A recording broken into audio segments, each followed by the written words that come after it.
बिस्मिल्लाहिर्रहमानिर्रहीम। अस्सलाम वालेकुम। मैं हूँ डॉक्टर नज़ीर सिद्दीकी और आप देख रहे हैं मेरा यूट्यूब चैनल। नाज़रीन किराम, इसराइल और हमास के दरमियान होने वाले मुआहदे के मुताबिक अब वहाँ जंग बंदी हो गई है और पिछले 11 दिनों के दौरान जो वहाँ जंग हो रही थी उसका इख्तिताम हो गया है, सीज़ फायर हो गई है। इन 11 दिनों के दौरान फ़लस्तीनियों के 240 लोग शहीद हुए हैं, जबकि 130 इसराइली भी मारे गए हैं। दोनों तरफ से बेपनाह नुकसान हुआ है, बच्चे और औरतें भी हलाक हुई हैं। लेकिन अगर देखा जाए तो इसमें सबसे ज़्यादा नुकसान इसराइल का हुआ है, क्योंकि माजी में जब भी ऐसी जंगें हुई हैं, जब भी इसराइल ने जुल्म और ज़्यादती की है तो ये एक तरफा जंगें रही हैं। ये पहला मौका है कई अशरों के बाद कि जब इसराइल का बेपनाह नुकसान हुआ है।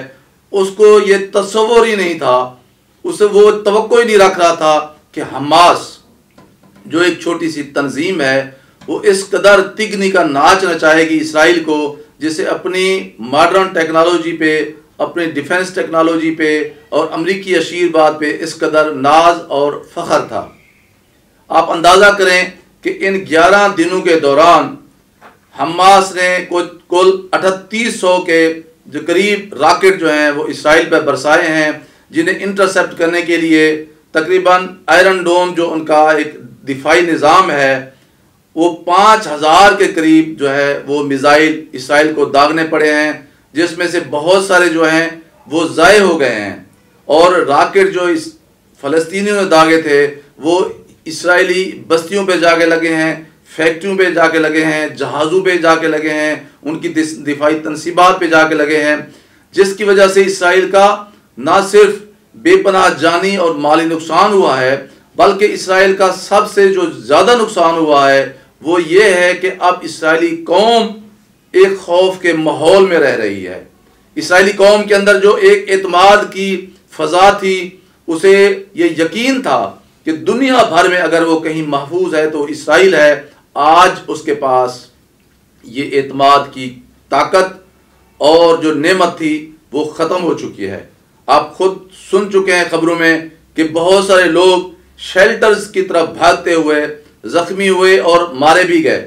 और आपने ये भी देखा कि बहुत सारे ऐसे ड्रोन्स जो फ़लस्तीनियों ने भेजे इसराइल की तरफ, वो बिल्कुल बड़े आराम के साथ इसराइल के अंदर गए और वहाँ से वीडियोस बनाकर भेजते रहे, जो फ़लस्तीनियों ने मीडिया पर नश्र की।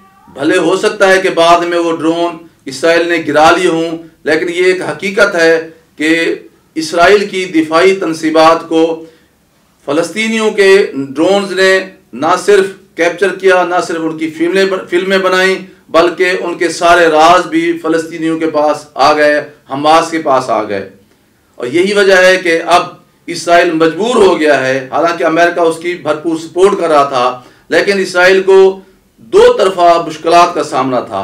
दाखिली तौर पर आप सुन चुके हैं कि 3800 के करीब रॉकेट जो हैं वो दागे गए इसराइल के ऊपर और उसका बड़ा जानी माली नुकसान हुआ। लेकिन आलमी सतह पर भी, हत्ता कि जनरल असम्बली में जिस तरह इसराइल को तनकीद का निशाना बनाया गया, इसराइल के सफ़ीर को वहाँ से भागना पड़ा। जिस तरह रूस ने और चीन ने बहुत ही स्ट्रांगली कंडेम किया, मुज़म्मत की इसराइल को इसकी तवक्को नहीं थी। फिर ईरान तो वैसे भी हमास की मदद कर रहा है, हर तरह की टेक्नोलॉजी दे रहा है, और टेक्नोलॉजी भी इस तरह की दे रहा है कि अब इसराइल के रोंगटे खड़े हो गए हैं। उसे यकीन ही नहीं आ रहा कि ये हमास उसके साथ इस तरह का जो है वो जो है कर सकती है। इसी तरह पाकिस्तान और तुर्की का जो एक बहुत ही मजबूत किस्म का, और फिर मलेशिया का जो मौक़िफ़ रहा है, ये भी इसराइल के लिए एक बड़ी गैर मुतवक्किल सूरत हाल है। क्योंकि अरबों की हैसियत से तो इसराइल बड़ा बाखूबी आगाह है, लेकिन अब जो उसे सूरत हाल जिसका सामना है उसकी वजह से इसराइल बेपनाह परेशान है। अब देखना यह है कि ये जो सीज़ फायर हुई है ये नेक नियति से हुई है या नहीं, क्योंकि माजी में भी इसराइल हमेशा इसी तरह करता रहा है कि सीज़ फायर करता है, फिर बाद में इसराइलियों पर फ़लस्तीनियों पर जुल्म और ज़्यादती करता है। इसलिए बहुत से हल्के ये कह रहे हैं कि इसराइल ने दरअसल ये टाइम गेन किया है। इसराइल चाहता है, क्योंकि उसे ये तवक्को नहीं थी कि जो इसराइल के इस वक्त दिफाई तज्जिया निगार हैं वो ये भी कह रहे हैं कि उसके इंटेलिजेंस इदारे भी इसकी तस्दीक कह रहे हैं कि अभी तक हमास के पास 12,000 रॉकेट्स और भी मौजूद हैं। इसलिए इसराइल खौफजदा है, वो सहमा हुआ है कि अब वो मजीद तैयारी करना चाहता है ताकि हमास के इन रॉकेटों का मुकाबला कर सके। उसका जो आयरन डोम का जो एक डिफेंस एयर डिफेंस सिस्टम था वो नाकारा साबित हुआ है, उससे वो इफेक्टिवनेस नहीं सामने आ सकी जिसकी इसराइल जिसकी तवक्को कर रहा था या जिस पर वो नाज और फख्र करता था। इसलिए इसराइल ने ये टाइम गेन किया है और वो मजीद बेहतर तैयारी करके फ़लस्तीन पर हमलावर होना चाहता है। लेकिन हो ये भी हो सकता है कि इसराइल खौफजदा हो गया हो, क्योंकि बहुत सारे इसराइली अब इसराइल को छोड़कर या वो रशिया की तरफ वापस जाना चाहते हैं या जर्मनी की तरफ या दीगर मगरबी ममालिक में, क्योंकि वो इस यकीन के साथ इसराइल आए थे कि वो यहाँ सबसे ज़्यादा महफूज होंगे।